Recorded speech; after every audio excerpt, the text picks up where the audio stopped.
tym odcinku strefy covidowe w Grecji, grób Homera czy nie grób Homera, ruiny zamku Paleokastro, czy zapłaciliśmy 5000 euro za cumowanie, jak zejść z mooringu.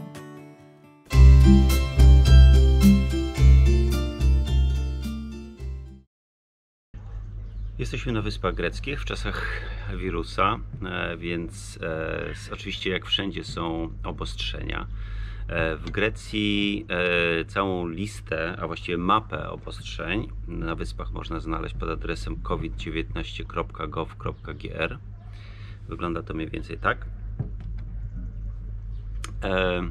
No i wyspy oznaczone są 4 różnymi kolorami: zielonym, żółtym, pomarańczowym i czerwonym. Nie ma ani jednego czerwonego, na szczęście. My jesteśmy teraz na wyspie Ios.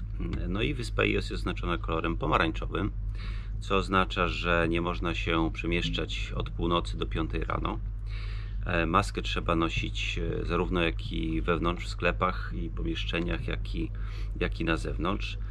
Oczywiście są inne ograniczenia dotyczące zbierania się ludzi i tak dalej. Jest cała długa lista, tutaj wszystko jest wyjaśnione. Wiele wysp greckich jest w ogóle zielonych, na szczęście. I to dość nawet sporo. Praktycznie cała Kreta w tej chwili, Milos, Kitnos, na których byliśmy wcześniej i tak dalej. I tam ograniczenia są najmniejsze, też są, ale są mniejsze i dotyczą one zazwyczaj noszenia masek wewnątrz pomieszczeń. Tak to wygląda.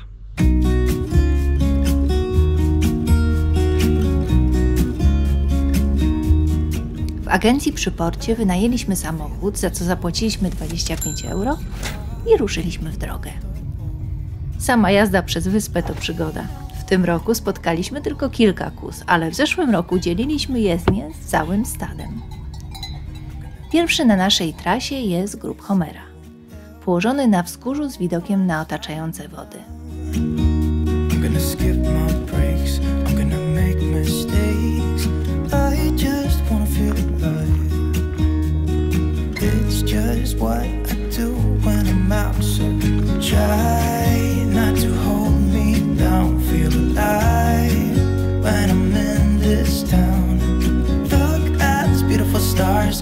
Jesteśmy przy grobie Homera. Naukowcy twierdzą, że to niemożliwe, żeby tutaj był grób Homera. Zupełnie nie wiem dlaczego. Nie rozumiem, przecież jest napisane grób Homera.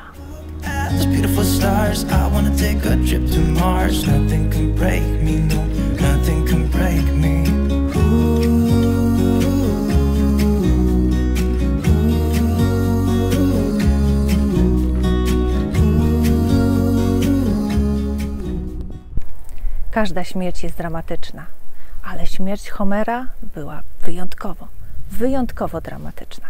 A było to tak. Homer przechodził obok grupki chłopców i zapytał: co tam macie, chłopcy? Na co chłopcy? Co złapaliśmy, to wyrzuciliśmy. Czego nie złapaliśmy, to mamy. Co to? Odpowiedź brzmi wszy. Ale Homer nie znał odpowiedzi. To było ponad jego siły. Zmarł ze zgryzoty.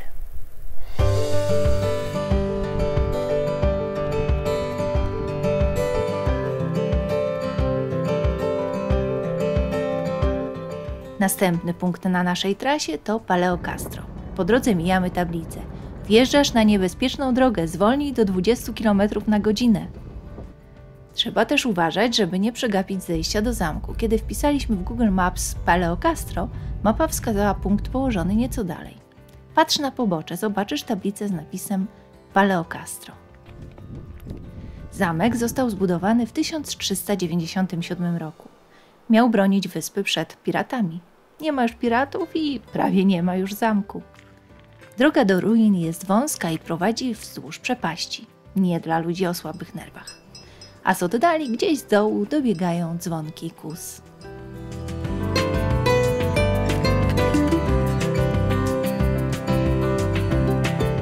Paleo Castro. Jak to się mówi? Kamieni kupa. Ale i tak ładnie.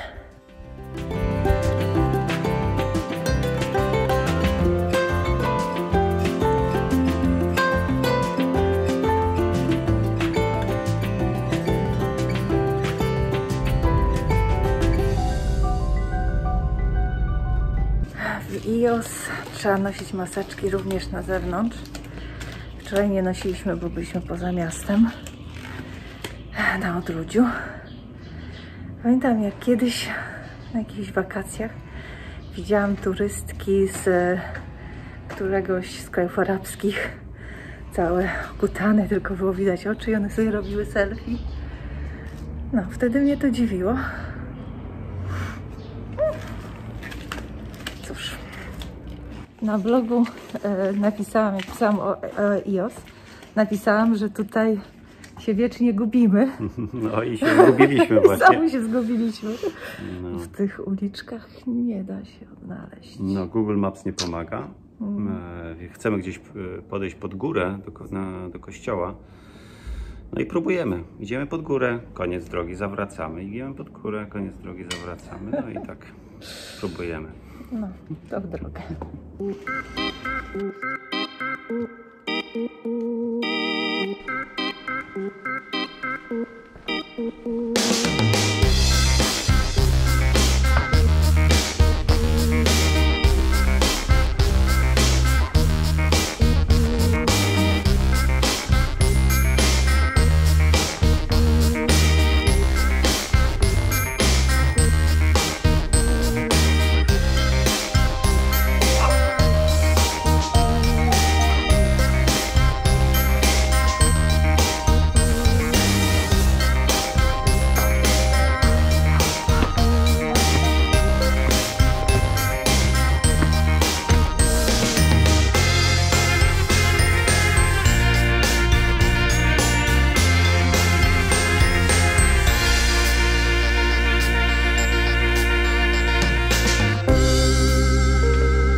No, 20 minut później dalej się gubimy, nie znajdujemy.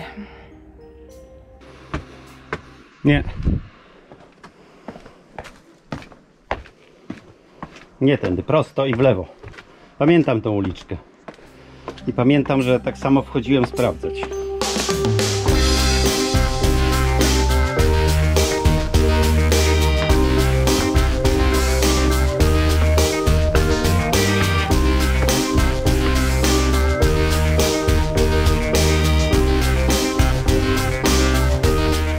Stworzyliśmy mapkę. Może Wam pomoże dotrzeć na górę do kościoła Panagia Gremiotisa. Powyżej niego wiedzie ścieżka na szczyt i do kolejnych kościółków.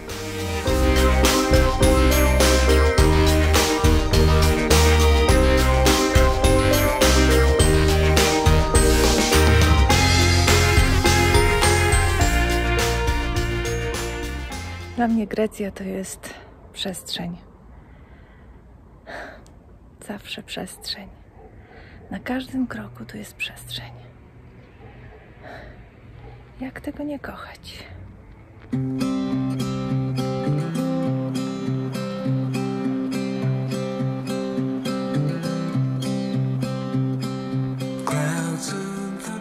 Ze szczytu widać miasto, wykopaliska Skarkos i zatokę z portem. Port jest nieduży. W budynkach wokół są agencje turystyczne, restauracje, wypożyczalnie samochodów, supermarket. Obok niego władze portu mają siedzibę, a po drugiej stronie przystanek autobusowy. W porcie stoi stylizowany statek, w którym jest koktajl bar. My cumujemy przy kei od strony miasta.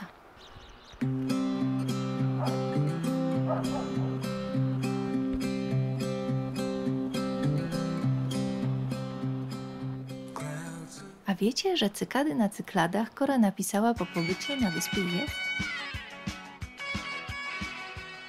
Gdy wczoraj przypłynęliśmy na Ios, to poszliśmy od razu do wypożyczalni samochodów. Była gdzieś godzina 3:45, więc pomyśleliśmy, że jeszcze troszeczkę pozwiedzamy.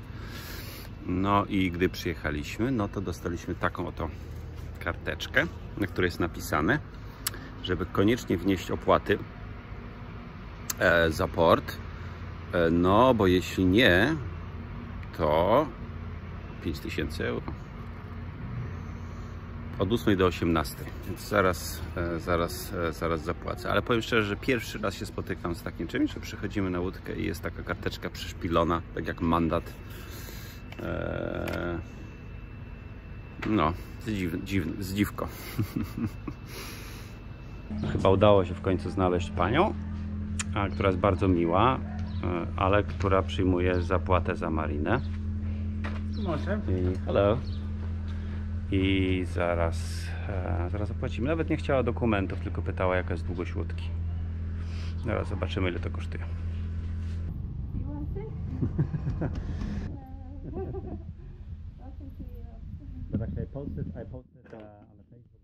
No machine. Brak terminala, więc idziemy na łódkę po pieniążki, gotóweczkę. Chyba wystarczy.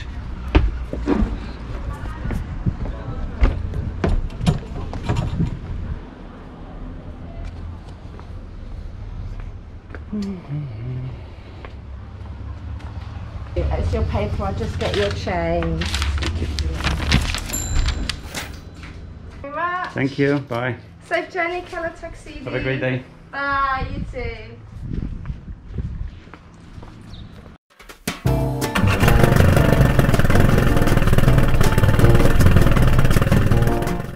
Na wyspie Ios, w porcie Ios są mooringi.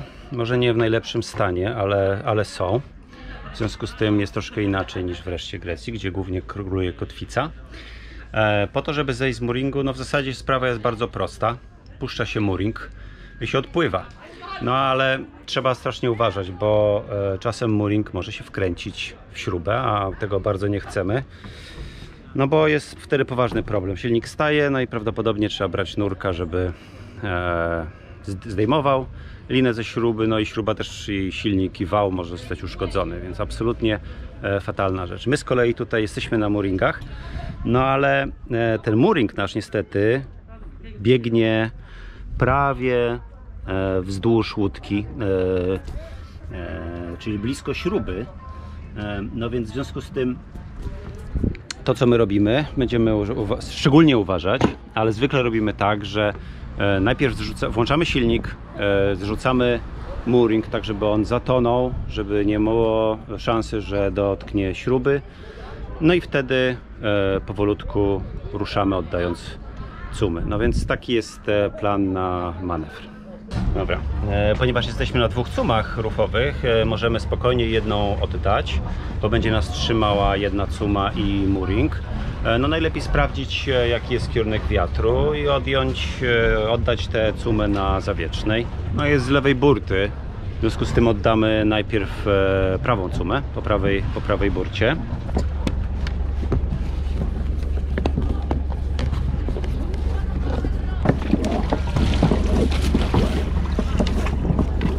Oczywiście, jak się można było spodziewać, jacht troszeczkę przesunął się w kierunku lewej burty, czy lewej cumy.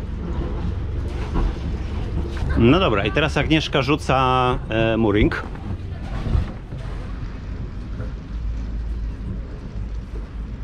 Zatonął.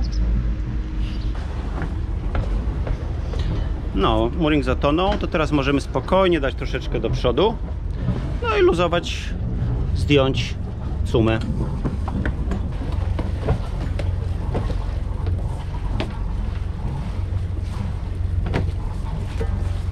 Cuma na pokładzie, a my możemy dodać troszkę gazu.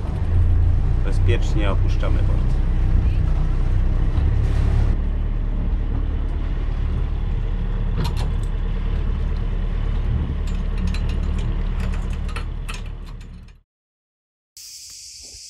Cześć.